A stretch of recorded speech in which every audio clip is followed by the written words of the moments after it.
In this how-to video, we're going to show you how to wrap the bottom part of a horse's leg, whether it's for a wound or any other reasons.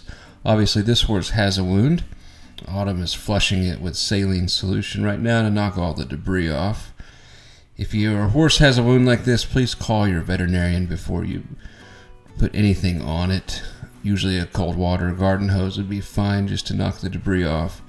And then we're going to wrap it, starting by covering the wound to protect it. We're going to do what's called a wet to dry in this video and cover the wound itself with a little bit of gauze and saline, and then cover it with a ready roll combine cotton wrap. So we're covering the wound here with padding and some stretch gauze. It's not too important which way you roll it for this. It's going to be nice and loose. When we go to wrap with the combine and vet wrap, we'll show you and explain how to wrap it properly there to minimize risk. So this is a ready roll cotton combine pre-rolled leg wrap that provides lots of padding. Notice how she's tucking in that first layer. That way you don't get any bunching, minimize bandage sores. And she's coming around the back of the leg and bringing it across the front. So this is true for any leg you wrap. You want to come across the front and pull out. Make sure you don't have any big wrinkles. And you want to cover the coronary band too. Notice how that bandage is down onto the foot itself. And then we got some vet wrap or elastic adhesive bandage. And she'll tuck that very first part under the ready roll and then start at the top. And the first wrap around is just kind of to get it to stay. And then notice she'll pull the pressure across the front of the cannon bone where there's none of those important tendons like the back. Pulling across, rolling the back, pulling on the front, rolling the back. And you can see she's getting about 50% coverage on each roll.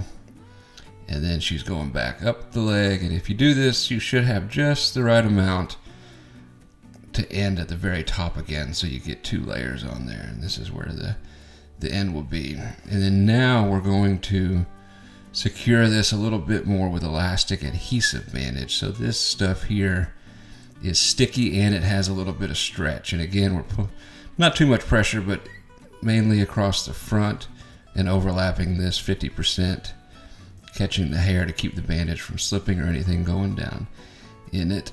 And we'll cut it on the outside, and she's not going to tuck that in yet.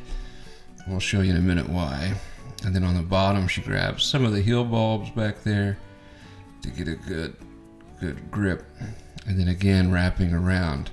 This will keep the bandage from flaring up and protecting the bottom of it. This bandage will stay on for 5 to 7 days for what we applied.